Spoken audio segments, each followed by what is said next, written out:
tous, je suis Lorelai. Et moi, c'est Léa. Nous sommes heureuses de vous accueillir dans ce nouvel épisode de I Am an Equestrian. Dans ce podcast, nous échangeons avec des professionnels de la filière équestre autour de discussions longues pour découvrir leur parcours, leur histoire et comprendre comment ces personnes inspirantes ont réussi à transformer leur passion en métier. Tous nos épisodes sont disponibles à l'écoute de façon permanente sur vos plateformes de streaming habituelles ainsi que sur le site internet et l'application de notre partenaire L'éperon. Pénélope Le Prévost. Ai-je vraiment besoin de vous la présenter ? Voici notre 60e épisode, et pas des moindres. Nous sommes aujourd'hui en présence de la championne olympique de Rio, ou encore de la vice-championne du monde à Lexington, ou encore à Caen. Mais pas que. Elle est aussi et surtout la meilleure cavalière française, et ce, depuis quelques années maintenant. Nous sommes vraiment reconnaissantes et heureuses d'avoir pu enregistrer cette heure d'interview avec une telle championne. Comme nous, vous le savez, Pénélope s'exprime peu, et l'année 2021 n'a pas été des plus faciles pour la cavalière. Nous avons donc eu envie de relever ce défi, partir à la rencontre de Pénélope, comprendre qui elle est et comment elle a su construire ce chemin si impressionnant, mais aussi évoquer avec elle des sujets plus difficiles. Sa relation aux médias, mais aussi, évidemment, les Jeux Olympiques de Tokyo. Ces Jeux, qui ne sont comparables à aucune autre compétition, et qui ont été si difficiles à vivre pour celles qui étaient 5 ans plus tôt sur la plus haute marche du podium à Rio. Et justement, cette médaille à Rio, c'est aussi un des sujets que nous avons abordés. Nous tenions à remercier très sincèrement Pénélope qui s'est prêtée au jeu, qui nous a parlé avec beaucoup de sincérité, de transparence, qui a su utiliser les mots justes pour parler de ses dernières échéances et des prochaines. J'espère que cet épisode vous plaira et je vous souhaite une très belle écoute. Cet épisode est soutenu par Audevar. Le laboratoire Audevar est le seul laboratoire pharmaceutique européen qui est uniquement dédié au bien-être, à la santé et à la performance du cheval. En partenariat avec des vétérinaires, Audevar propose des solutions pour accompagner le cheval tout au long de sa vie, qu'il soit destiné à la compétition, au loisir ou même à la reproduction.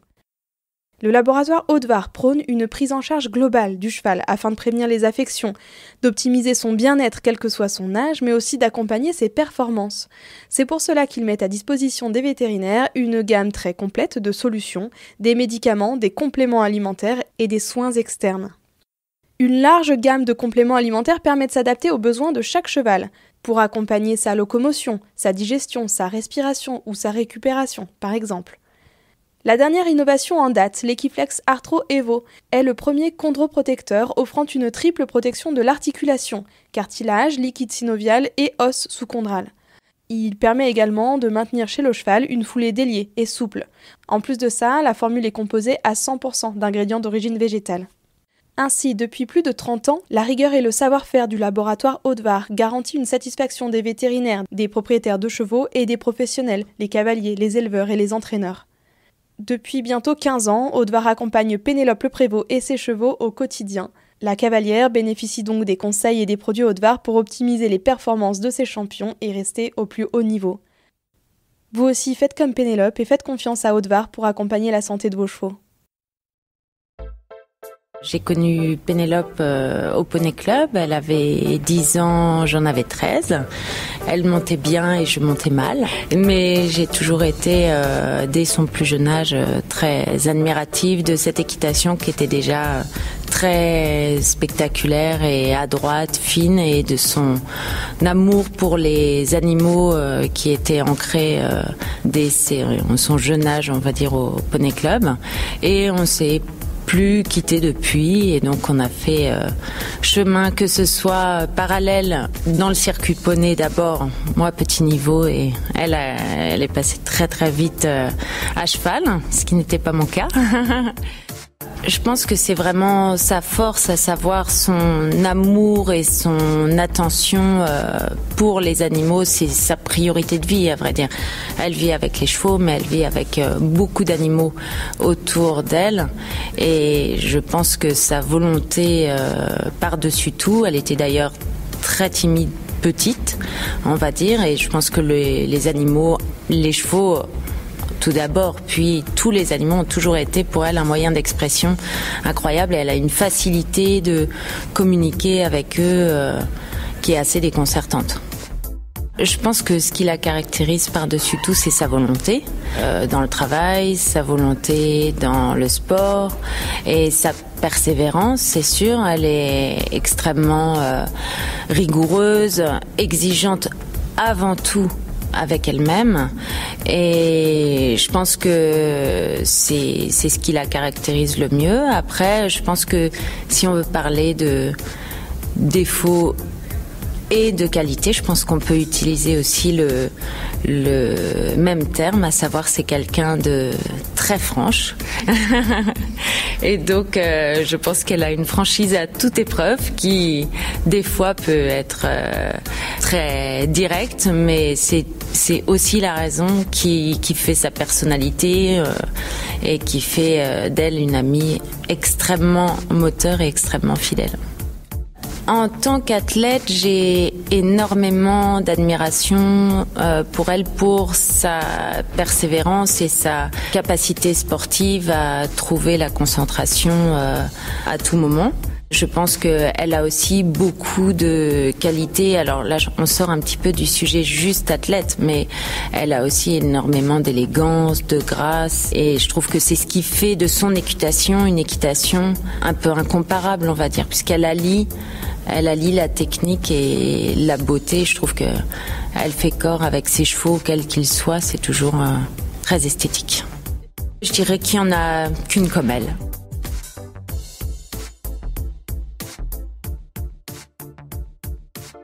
Bonjour Pénélope, merci beaucoup de prendre ce temps ici à Équitalion pour échanger avec nous. Nous sommes très honorés que vous ayez accepté notre invitation.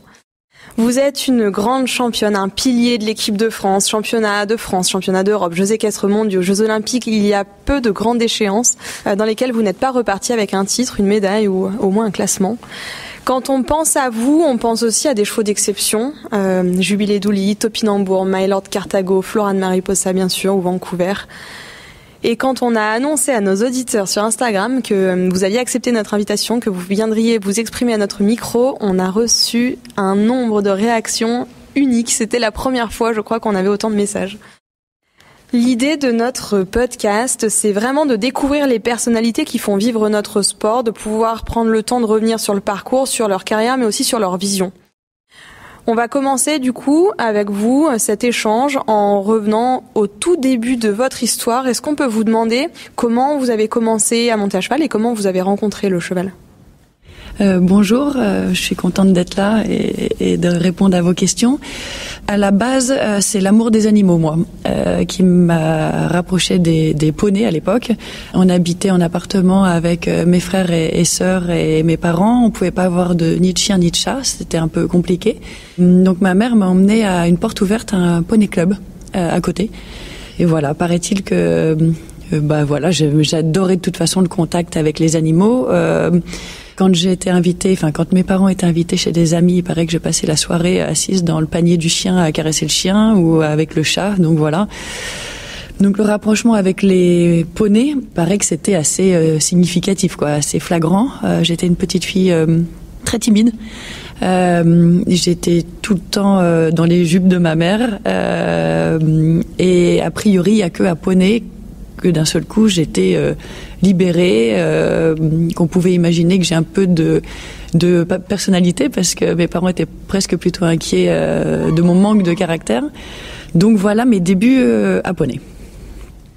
Et cet amour des animaux, c'est un truc qui vous a suivi, parce qu'on vous connaît avec les chevaux évidemment, mais on sait aussi chez vous qu'il y a beaucoup d'animaux, une ferme. C'est quelque chose sans lequel vous ne pourriez pas vivre encore aujourd'hui.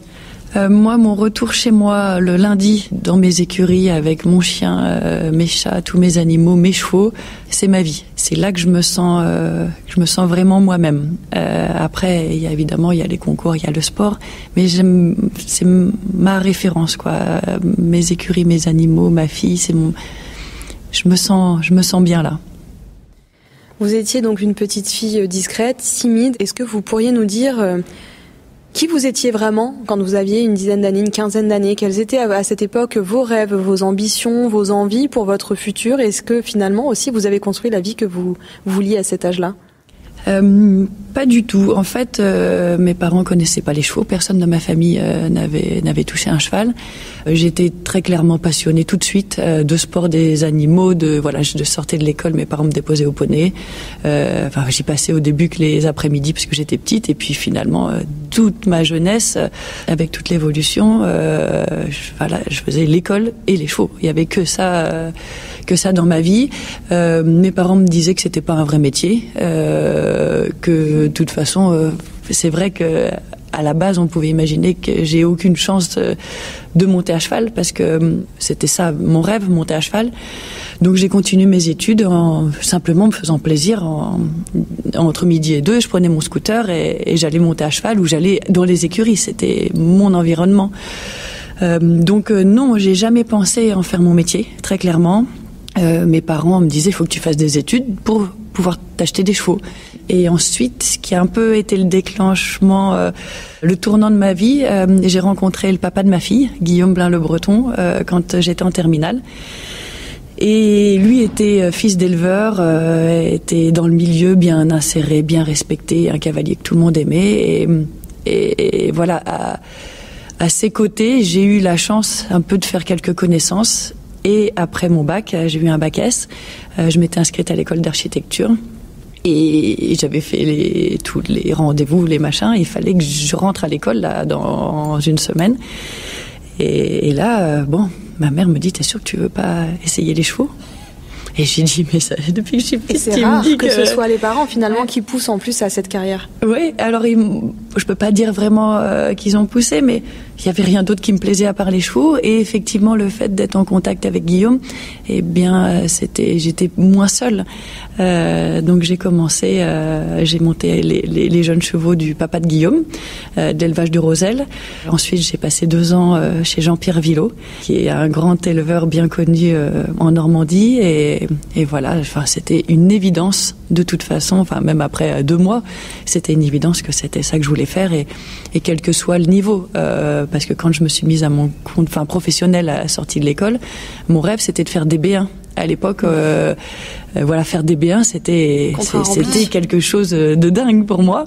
Et voilà, une fois que j'ai fait des B1, j'ai dit, je crois que ce cheval-là, ça va peut-être faire, je vais peut-être pouvoir faire quelques A1 Open. Et puis, etc. Voilà, j'ai monté les échelons et c'est génial de se dire que, merci à mes parents de m'avoir soutenu et de m'avoir permis de réaliser tous mes rêves, les uns après les autres. Le sport, monter à cheval. Moi, j'ai jamais rêvé faire les Jeux Olympiques. Pour moi, c'était totalement du délire. Et puis voilà, petit à petit. De B1 à championne olympique, la trajectoire est belle. Ouais, c'est génial. Je rebondis là-dessus parce que on a interviewé il y a 2 semaines Patrice Delaveau qui, lui, contrairement à ce que vous êtes en train de nous dire, nous disait que très jeune, il était gagneur, il avait envie de gagner, il savait que vous étiez plus timide, vous en êtes rendu compte un peu plus tard. Pourtant, à 6 ans, j'ai lu que vous étiez déjà à la mode Beuvron pour courir les championnats de France poney. Est-ce que vous aviez quand même cette soif de compétition qui vous a guidé jusqu'à où vous en êtes aujourd'hui, ou c'est vraiment arrivé plus tard ? Non. Dès le début, je passais de la petite fille toute timide à un lion sur son poney. Et les monitrices, je me souviens, me criaient doucement, Pénélope, pas trop vite, parce que dès qu'il y avait du chrono, je m'éclatais à aller à fond. Et en plus, j'avais un super poney. On faisait du complet à l'époque. On était 4 cavaliers, c'était vraiment super sympa. Et le cross, je me régalais. Bon, le dressage à poney, c'était quand même quelque chose. Ça devait pas être terrible à regarder. On était accrus, on se tapait les fesses. Mais j'ai des souvenirs incroyables. Et non, depuis le début, on me dit doucement Pénélope. Non, j'étais enragée de soif de compétition. Et c'est pour ça que j'ai eu la chance que ma vie soit faite d'un tout, c'est-à-dire la passion des animaux, la compétition, c'était soit la 100% de réussite. Et le concours complet alors, non ? Si, j'adore ça. Ah oui ? J'adore ça. À chaque fois, je me dis j'ai envie d'avoir un cheval de complet. J'avais envie d'en acheter un. J'en ai même eu un aux écuries. Qui avait déjà fait mes épreuves de 2 étoiles. Jean-Luc Fautras m'avait prêté sa jument résille pour que je la travaille et tout. Puis bon, il faut du temps et jusqu'à maintenant, j'ai pas sacrifié suffisamment de temps pour en faire. Mais je suis dingue de ce sport et on a la chance d'avoir des championnats maintenant en même temps que les cavaliers de complet. Et vraiment, je me régale. Vous éclatez à aller voir, je me régale. Même le dressage me plaît. J'adore cette discipline. Peut-être une reconversion dans quelques années, Pénélope. On voudrait poursuivre un peu et compléter du coup le portrait de Pénélope Le Prévost. Donc vous nous avez donné quelques éléments de réponse. Vous étiez déjà gagneuse, vous aviez la rage, en même temps plutôt introvertie, un peu timide comme ça. Aujourd'hui, si vous vous décriviez, quels sont les traits de personnalité que vous pourriez mettre en avant et qui font ce que vous êtes à cet instant? Je pense que dans la vie, j'ai dû me battre quand même pour passer les échelons, pour être moi-même, pour aller au bout de mes idées. Donc, effectivement, j'ai de la personnalité, mais je ne sais pas si ce sont les éléments de la vie qui ont créé ça chez moi, ou si j'aurais été comme ça naturellement. Ensuite, Pénélope, très tôt, vous avez pris votre place au sein de l'équipe de France. Vous vous êtes installée comme un pilier de cette équipe. Est-ce que vous pouvez dire que vous êtes fondamentalement une cavalière d'équipe? Est-ce que ça vous a toujours tenu à cœur de porter le drapeau français? Je pense que j'ai toujours été meilleure en équipe, même qu'en individuel. À chaque fois qu'il y a eu des Coupes des Nations et un Grand Prix, j'étais très souvent meilleure en équipe qu'en individuel. C'est vrai que j'ai envie de me dépasser. Quand c'est pour les copains, j'adore cette ambiance. On s'est toujours super bien entendus, tous les cavaliers de l'équipe de France. Il y a vraiment une ambiance chouette dans l'équipe de France depuis toutes ces années. Enfin, moi, je trouve vraiment que on a la chance d'être entre cavaliers soudés. On est entre amis, on passe vraiment des bons moments. Et ouais, j'adore ça. Parmi cette équipe de France, vous occupez maintenant, en 2021, un peu le rang, on va dire, intermédiaire. Vous êtes à cheval entre la génération des Bosti, des Philippe, par exemple, et puis la jeune génération qui commence à arriver. On peut penser à Édouard Lévy et aux autres jeunes cavaliers qui commencent à prendre un peu leur place, à prendre de l'expérience en 5 étoiles et en coupe. Est-ce que vous sentez les différences, vous, au sein de l'équipe, quand vous portez la veste bleue? Est-ce que vous trouvez qu'il y a une différence entre ces différentes générations? Et puis aussi, comment vous voyez cette génération de jeunes cavaliers qui arrive et qui, comme vous, à l'époque, avec Kevin, qui essayait un petit peu de pousser Philippe et Bosti pour trouver votre place en coupe, et ben, il y a les jeunes aussi qui arrivent et qui se disent aussi, nous aussi, on voudrait bien notre place et porter cette veste bleue. Oui, c'est vrai que c'est sympa de vivre les Coupes des Nations avec des nouveaux cavaliers, des nouveaux jeunes qui ont un petit peu moins d'expérience que nous. Mais en fait, on se connaît vraiment, même si on n'est pas de la même génération. Ça fait des années qu'on fait les concours en même temps, même les épreuves nationales ou les 2 ou 3 étoiles. Donc, que ce soit Édouard Lévy ou Grégory Cotard ou ces cavaliers-là, on est vraiment proches. Et moi, je me régale de partager mon expérience déjà vécue et de les aider évidemment s'il y a besoin. Et non, c'est vraiment des moments sympas. C'est sympa d'avoir des nouveaux cavaliers. Et oui, effectivement, on se rend compte de la différence de génération ou d'expérience, parce que je pense que Grégory Cotard, par exemple, doit être à peu près de ma génération, mais il arrive tout juste maintenant à ce niveau-là.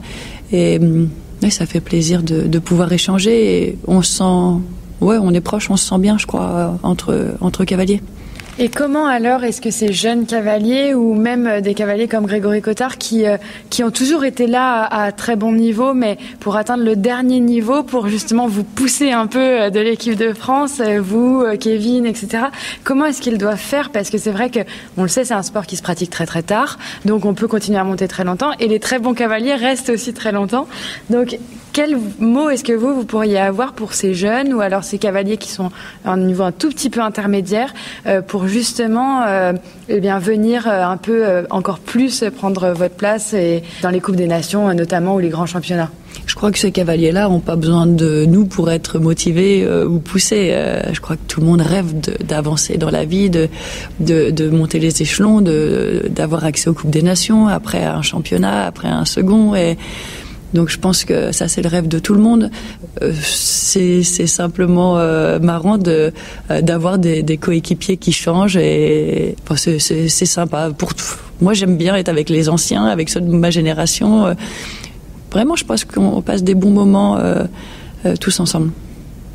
On vous le disait, on parlait à l'instant de votre place un peu de moteur aussi dans l'équipe grâce à votre expérience. Vous pouvez partager cette expérience et aider les autres aussi, mais aussi avec votre public. Vous avez un public très soudé, très fidèle et très large qui vous suit. Est-ce que vous vous rendez compte que vous êtes aussi un moteur pour les générations à venir, que votre position dans l'équipe de France, mais aussi votre carrière, peut guider les plus jeunes, les inspirer et leur donner aussi envie, à leur tour, peut-être un jour d'atteindre le haut niveau comme vous l'avez fait?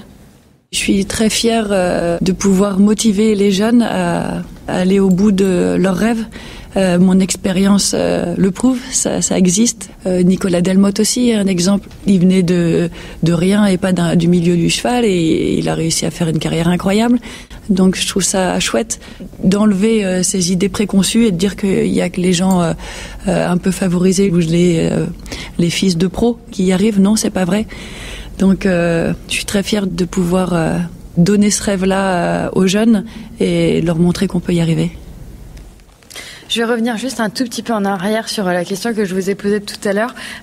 C'est vrai que par rapport au fait de porter la veste bleue et les couleurs de l'équipe de France, on était allé voir Steve Garda donner sa conférence il y a maintenant 2 ans et demi au moins à Genève, où il avait beaucoup parlé du fait de conserver les Coupes des Nations, de conserver les épreuves sur des grandes pistes en herbe, voilà, de conserver et préserver le sport juste et qui récompense le mérite.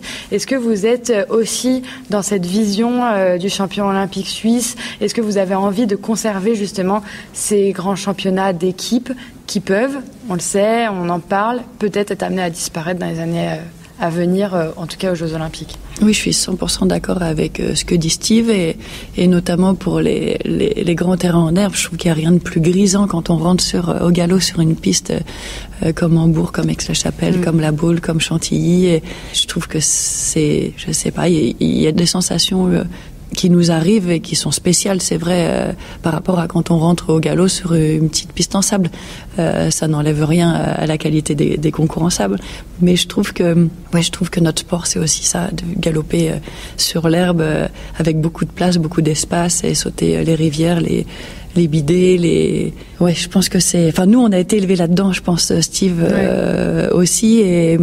C'est notre éducation et on n'a pas envie de se passer de ça. C'est notre sport. Pour nous, notre sport ressemble à ça, les Coupes des Nations, les grands terrains en herbe et pas forcément que le petit terrain en sable avec beaucoup de dotation.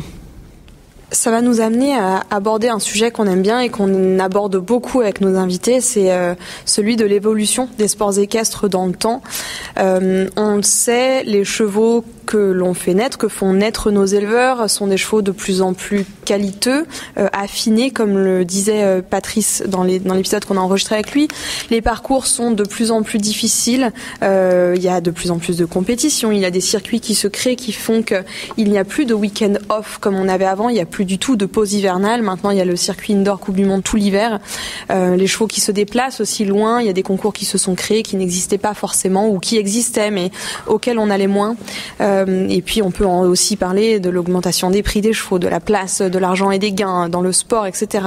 Le sujet est très vaste, mais tous ces facteurs ont bouleversé la pratique des sports équestres. Quel regard vous portez-vous, Pénélope, sur ces évolutions et sur ces facteurs que l'on peut observer actuellement?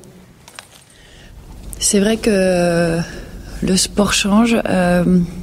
Il y a de moins en moins de concours organisés par des bénévoles. Maintenant, ce sont souvent des pôles de compétition et qui sont de bonne qualité et qui accueillent régulièrement pas mal de partants. Mais c'est vrai que ça change un petit peu. Je trouve que tout le milieu se professionnalise. Et c'est vrai que les chevaux valent de plus en plus d'argent. Enfin, les bons chevaux valent de plus en plus d'argent. Et les moyens, finalement, plutôt de moins en moins. Dans notre sport, le niveau a clairement augmenté. Quand il y a 40 partants, les 40 peuvent gagner. À l'époque, un peu moins.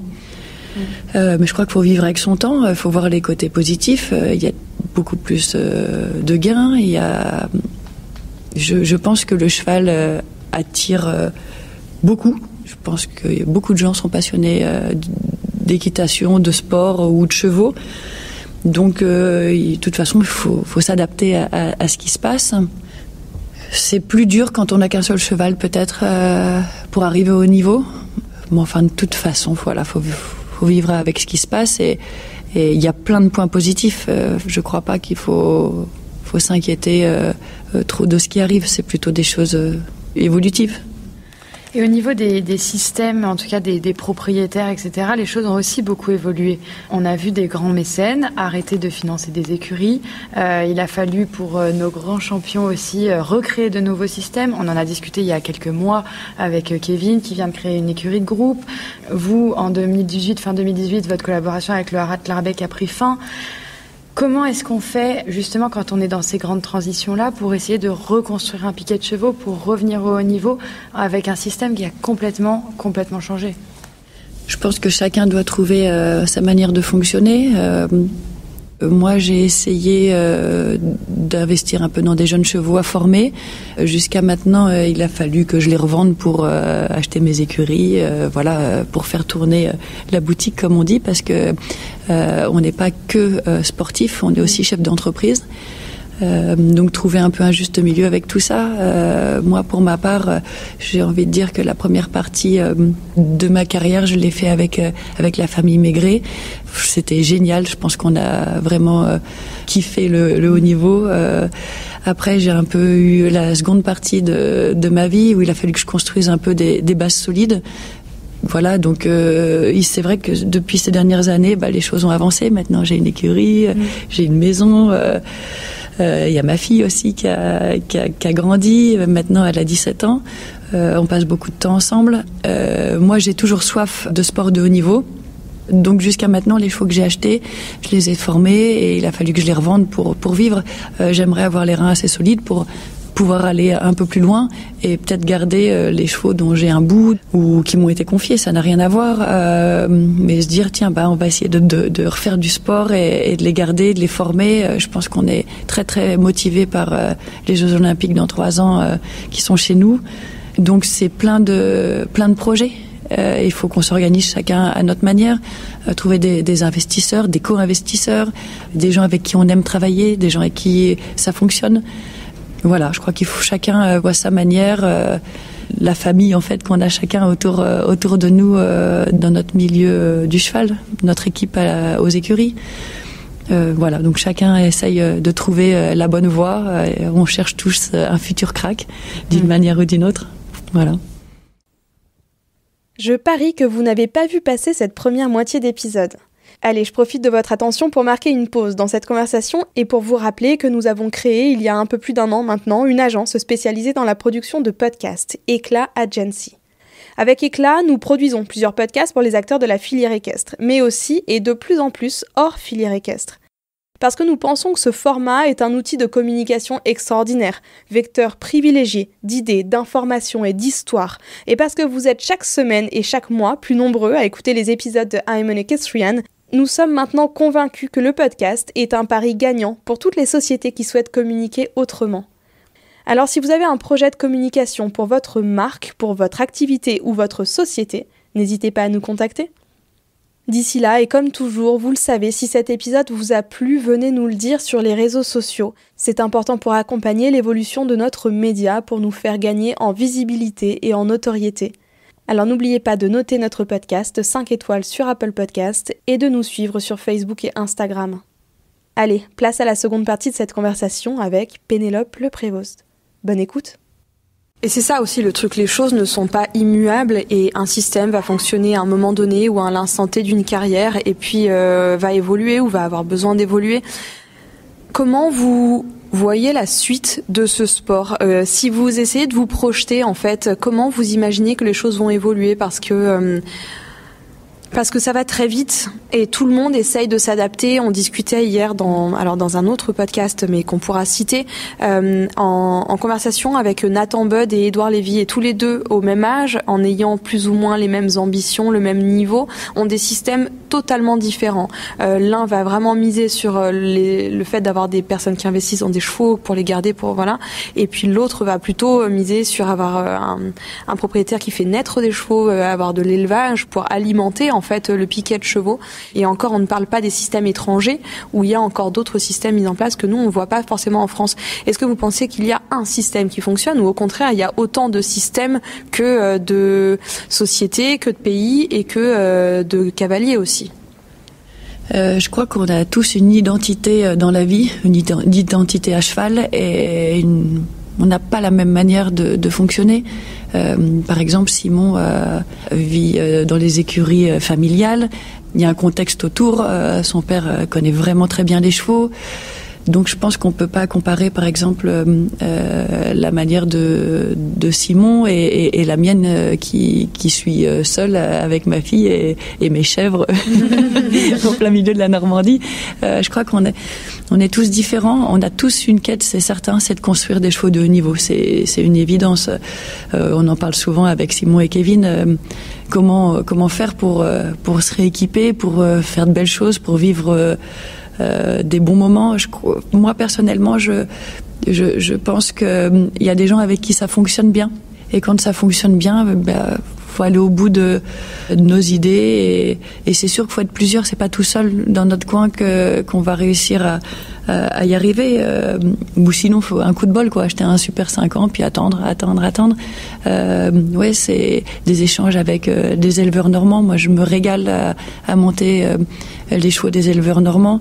J'ai des chevaux avec Éric Levallois, avec Richard Levallois, avec Monsieur Bourdi-Dubois, l'éleveur de la Tour Vidal, qui est le naisseur de My Lord. Et ouais, je me passionne avec leurs jeunes chevaux, ils élèvent des super chevaux.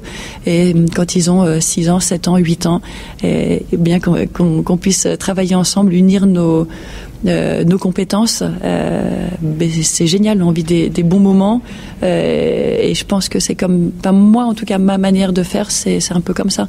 Je pense que c'est comme ça qu'on va construire la suite. Après, vendre ou pas vendre un cheval, voilà, on en parle en équipe.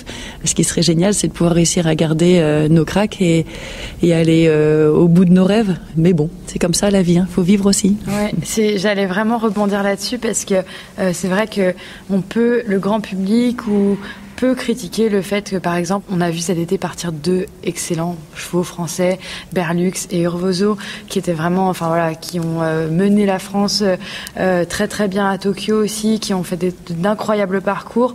Mais c'est aussi la vie d'un cavalier de devoir se séparer des chevaux, rentrer de l'argent pour pouvoir réinvestir et aussi se payer des écuries, une maison, etc., avoir des bases solides. Donc ça, il faut pas l'oublier aussi. On en avait parlé très très tôt dans nos premiers épisodes avec Sophie Dubourg, qui conseillait aussi à des jeunes cavaliers, justement, quand ils avaient l'opportunité, de vendre leurs bons chevaux. Donc ça, il faut pas l'oublier. Et je pense que c'est ce que vous êtes en train de dire. Il faut vraiment essayer de comprendre ces choix-là. Que ce soit Simon ou Nicolas, oui, ils ont fait des trucs incroyables à Tokyo. C'est un déchirement. Faut pas croire que c'est avec plaisir. Ça, c'est un déchirement. Mais que ce soit Simon, le propriétaire de Simon ou de Berlux, ou que ce soit la propriétaire d'Urvoso, je pense qu'ils vont réinvestir. Et que l'objectif, c'est de recréer ça pour les prochains championnats. Donc, faut pas se dire, ils ont vendu leur cheval, ils aiment pas le sport. C'est pas vrai. Ils vont peut-être en reconstruire de nouveau. Je crois qu'il faut être positif et se dire que le propriétaire de Berlux, il a pu réinvestir et il a vécu de grandes choses. Il est super motivé pour recommencer la même chose. Et pareil pour la propriétaire d'Urvoso. Ils vont racheter des jeunes et peut-être qu'à la fin, Simon aura 2 cracks et à la place d'un et pareil pour Nicolas. C'est tout ce qu'on lui souhaite. Voilà. Pénélope, on vous le disait en introduction, vous avez un public très admiratif de votre équitation, de votre parcours, mais vous êtes aussi très discrète dans les médias. Quand il s'agit de rencontrer la presse, vous êtes souvent discrète, plutôt timide, et loin de la guerrière que vous êtes en piste même. Est-ce que c'est vraiment la partie de votre métier dans laquelle, non pas vous vous épanouissez le moins, mais peut-être que vous craignez ou que vous aimez le moins, tout simplement? Je peux pas dire ça parce que, par exemple, là, je suis à Equita toute la journée pour mes partenaires, voilà, parce que à la base, j'aurais aimé monter le Grand Prix et aimé monter ici et j'ai fait des choix pour protéger mes chevaux. Et donc je suis ici et je donne mon temps, mais avec plaisir. C'est-à-dire que je sors de dédicaces de chez Land Rover. Vous êtes là et nous sommes très heureux que vous soyez là. Et je suis là et c'est un moment qui est dédié pour ça et il n'y a pas de problème. Je le fais avec mon cœur, je le fais avec plaisir. Et c'est organisé, j'ai le temps pour ça. C'est ce que je disais à mes amis. Là, j'ai passé donc 3/4 d'heure à signer les dédicaces chez Land Rover. Entre deux épreuves, quand on vient de faire 4 points, 8 points avec un cheval, quand ça nous fait du souci, qu'on se dit quel mort on va mettre, qu'il y a des choses qui se jouent, que le cheval d'après, on va pas avoir trop le temps de le détendre si on fait ses dédicaces. C'est complètement différent, l'état d'esprit est complètement différent, on n'a pas le temps.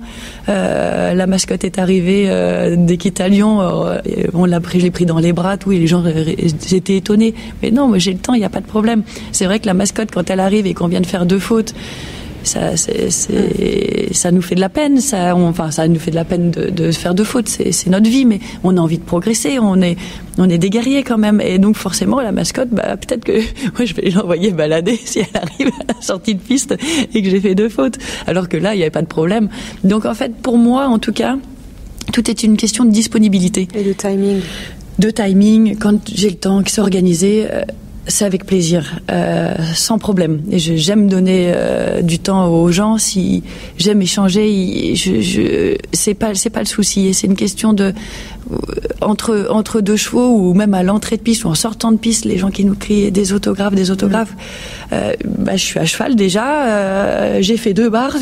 Tu vois pas que je suis énervée. Et alors que quand on se dit de 17 à 18, on donne du temps aux gens, c'est avec plaisir et c'est pas du tout une obligation. Donc pour moi, c'est vraiment mettre la casquette de OK, je donne du temps aux gens et ça me fait plaisir. Et attendez, là je fais du sport et on peut pas. Enfin pour moi, c'est trop difficile de changer d'état d'esprit. Et quand j'ai fait 2 fautes, oui, je suis énervée parce que je veux faire sans faute, parce que je suis une gagneuse. Et j'ai pas envie de faire un sourire à quelqu'un à la sortie de piste parce que je suis énervée et que c'est pas ma personnalité de faire semblant. Moi, je suis transparente. Quand je suis contente, c'est marqué sur mon visage. Quand je suis énervée, c'est marqué. Et je vais pas faire semblant, faire un sourire mielleux parce que c'est pas moi. C'est un peu ça qui se dégage. Et quand c'est à la maison, donc on passe 4 jours au concours avec l'intensité des demandes, d'être disponible pour les gens, d'être bonne pour le sport, d'être compétitif. Et moi, mon plaisir de rentrer le lundi chez moi et d'être avec mes animaux, mon équipe, mes chevaux, et que là on me dit il y a quelqu'un qui arrive, non, laissez-moi tranquille s'il vous plaît, c'est ma vie, c'est mon petit cocon, ma petite intimité. Et peut-être que d'autres personnes sont beaucoup plus disponibles un peu n'importe quand que moi, c'est possible, mais moi je fonctionne comme ça. C'est vraiment intéressant que vous puissiez vous exprimer là-dessus, je pense. En tout cas, c'est vrai que moi, je vois complètement les choses différemment maintenant que vous le dites aussi. Et c'est totalement respectable et très compréhensif. Donc voilà, je voulais tenir à vous remercier. Mais tout le monde ne fonctionne pas comme moi. Oui, non, mais je suis nature, je fais pas semblant.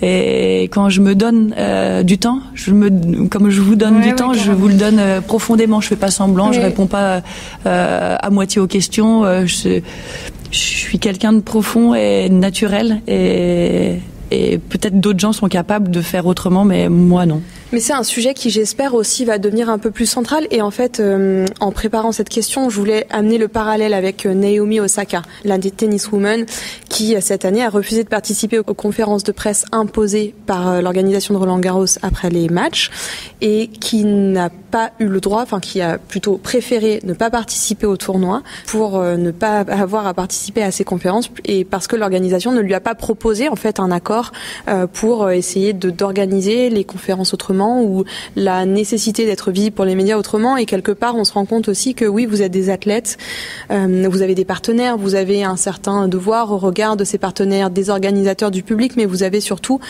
chacun une personnalité qu'il faut savoir respecter, une intimité qu'il faut aussi savoir respecter, une bulle. Il y a des cavaliers beaucoup plus expansifs qui peuvent venir sortir de piste, faire un sourire, etc. Mais il y a aussi d'autres cavaliers, et vous n'êtes pas la seule, qui ont besoin peut-être de digérer, d'analyser, de vivre leur frustration, parce parce que c'est de la frustration. Vous travaillez 7 jours sur 7, quasiment 15 heures sur 24, enfin tous les jours, et il y a un moment, évidemment, c'est votre vie, vous êtes déçus.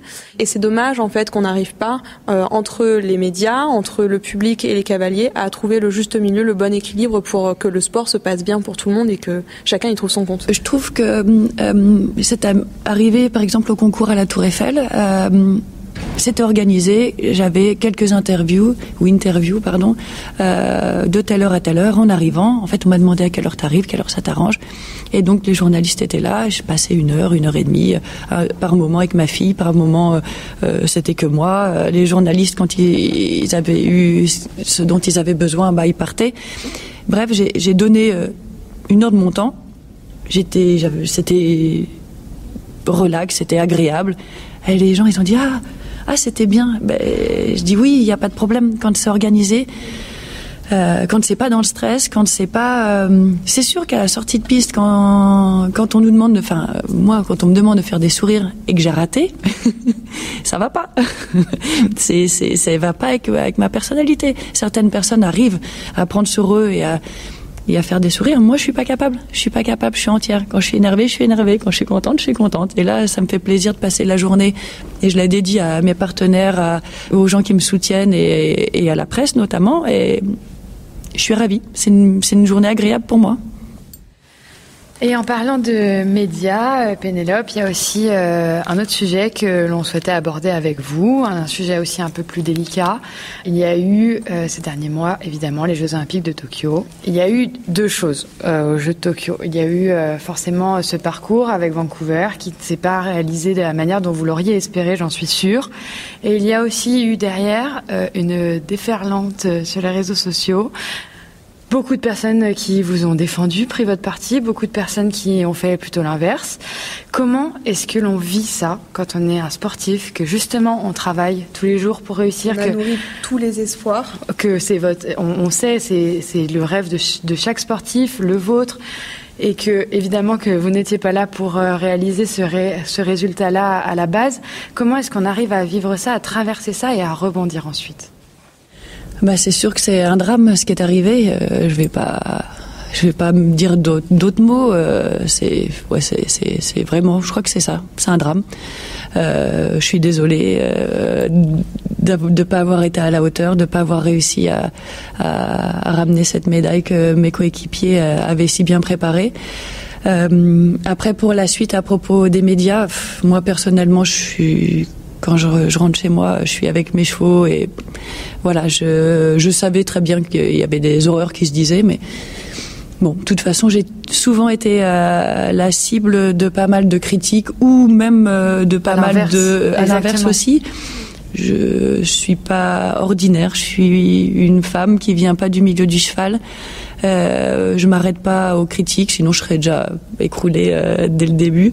Je continue mon chemin, je me bats pour mes idées, je me bats pour ce que j'aime. Et donc voilà, on m'a attaqué très franchement par rapport à la souffrance d'avoir raté, la souffrance de cet échec.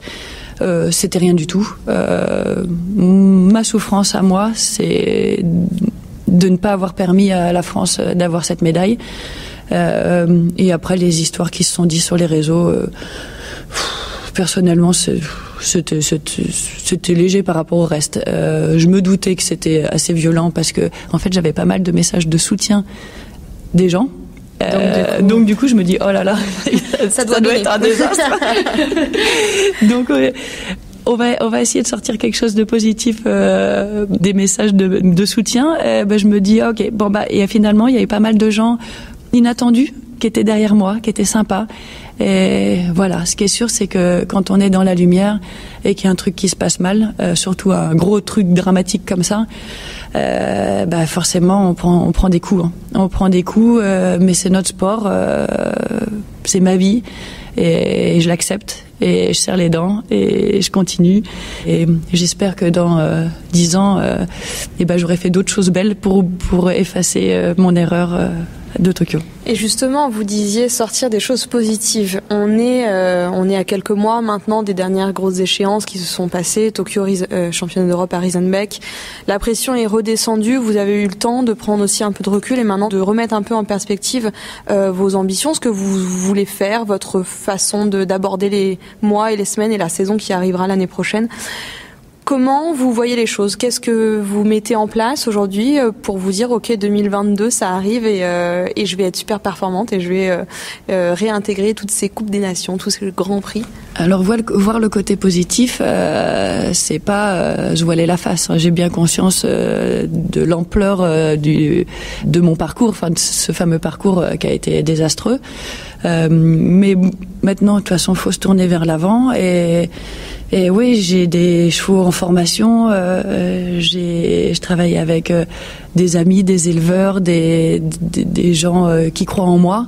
Et je pense qu'on a tous la quête de reformer des cracks, de reformer des bons chevaux. Et moi, personnellement, l'année prochaine, les championnats du monde, Excalibur, j'espère qu'il va vraiment être en forme. Après, donc, dans 3 ans, il y a les Jeux. Et voilà, faut qu'on avance. Faut continuer à... Ça sert à rien de s'apitoyer. Et moi, je fonctionne comme ça. Voilà, je vais pas me dire « Ah bah non, j'arrête parce que j'ai eu un énorme échec. » Oui, c'était un drame. Mais de toute façon, on va continuer et je vais être meilleure et j'ai la quête d'essayer que ça se reproduise pas, bien sûr.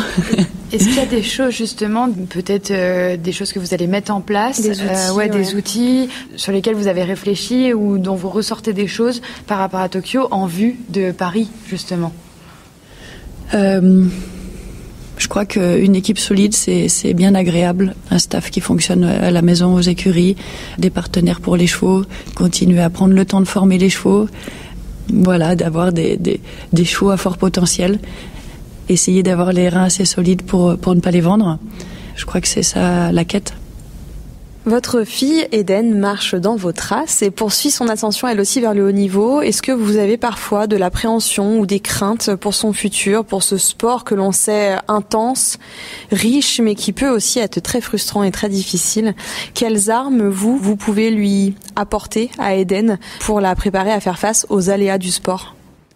Eden n'a pas du tout eu le même parcours que moi. Eden a été protégée depuis le début. Comme on dit, les gens disent « Ah, tu crois que tu as le caractère de ta mère ?» Pour l'instant, elle n'a pas eu besoin de se battre, en tout cas vis-à-vis des gens du milieu du cheval, vis-à-vis de tout, comme elle dit en rigolant. De toute façon, avant qu'il y ait un cheval qui me gêne au paddock, ma mère elle a déjà engueulé le mec. Donc, elle a même pas besoin de se... Enfin, c'est vrai que je la protège, j'essaye de la protéger pour qu'elle ait un parcours un peu plus léger que le mien. Moi, c'est vrai que j'ai le sentiment d'avoir eu besoin de me battre et de défendre mes idées vraiment. Pour l'instant, Eden est encore à l'école. Elle fait le CNED, elle est en terminale par correspondance. C'est un peu la vie qui a fait qu'elle est au CNED. C'est suite au confinement, en fait. Eden a fait le confinement avec moi. Ensuite, on a eu la chance d'avoir une année de compétition à Grimaud, avec Sadri qui nous a vraiment sauvés. Et Eden a eu la chance d'être sélectionnée pour faire le 2 étoiles pendant que moi je faisais ou le 4 ou le 5. Donc on a passé beaucoup de temps ensemble. Les cours étaient par correspondance à cause du Covid. Donc ça, c'était sa seconde.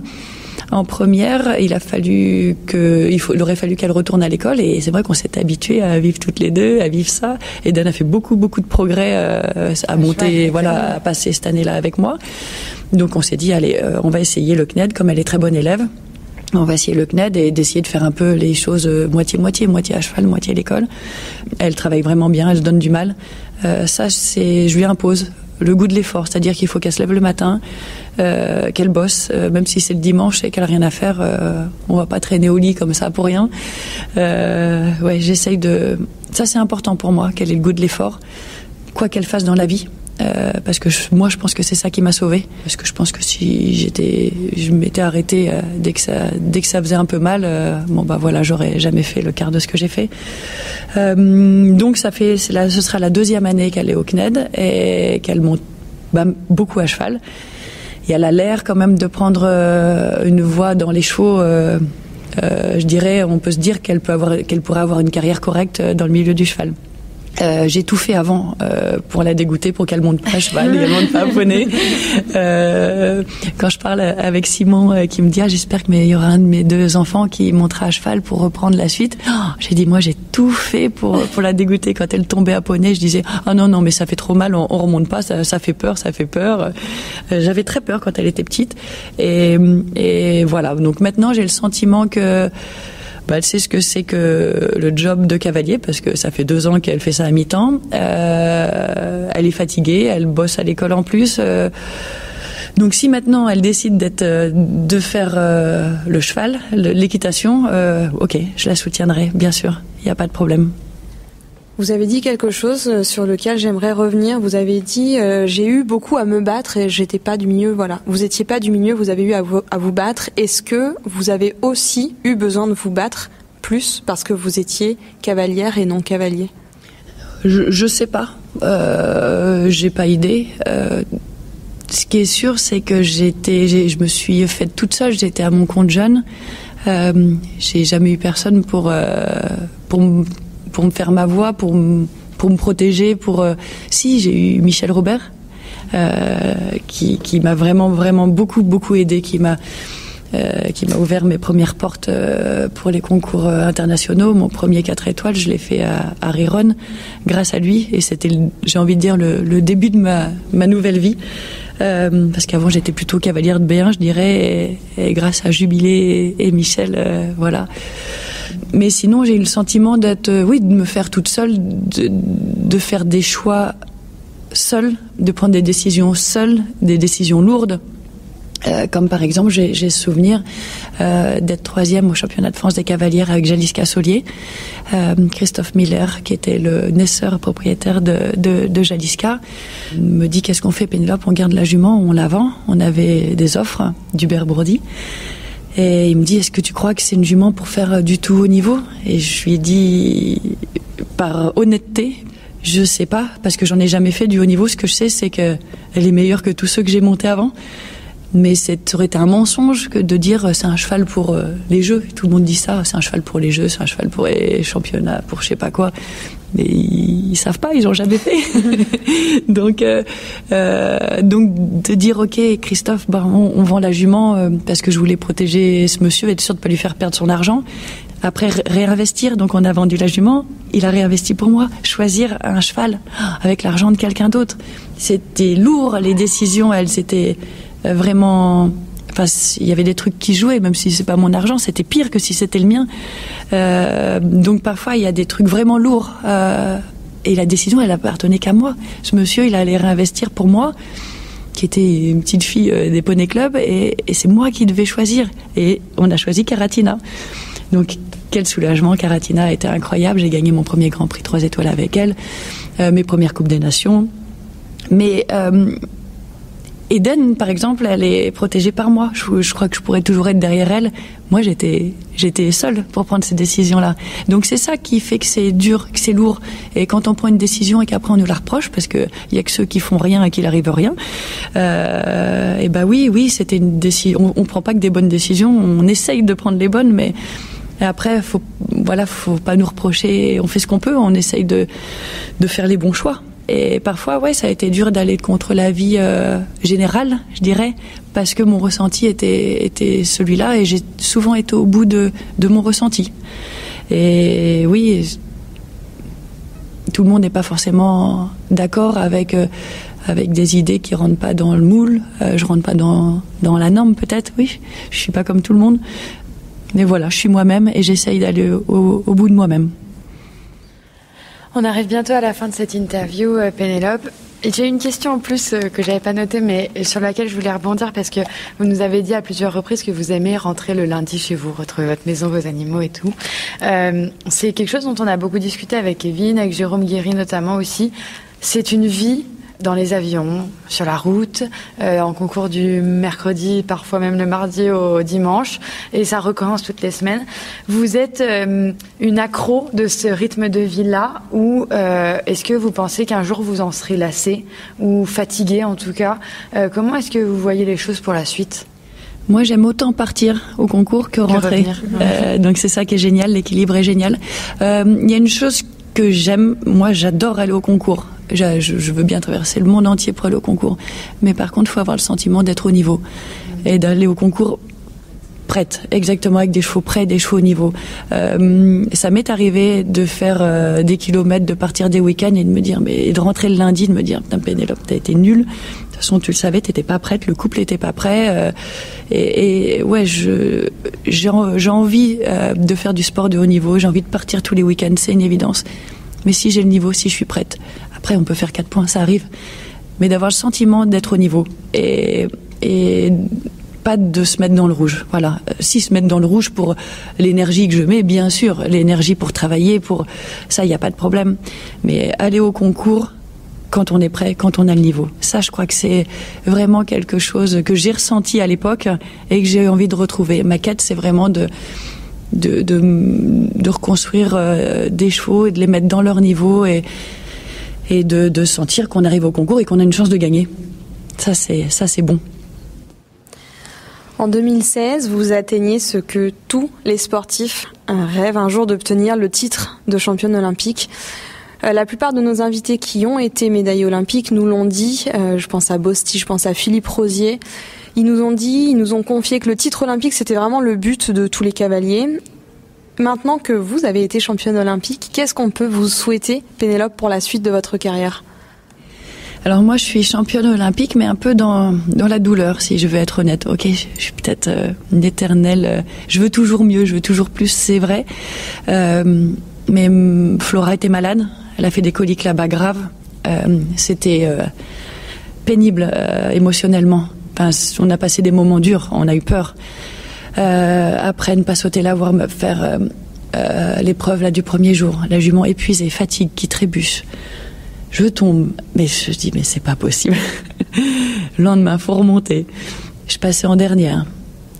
J'aime bien me mettre en dernier quand même. J'ai l'impression. Mais que pour les gros championnats. Que pour les gros championnats quand il y a beaucoup de. Parce que plus personne veut aller en dernier à ce moment-là.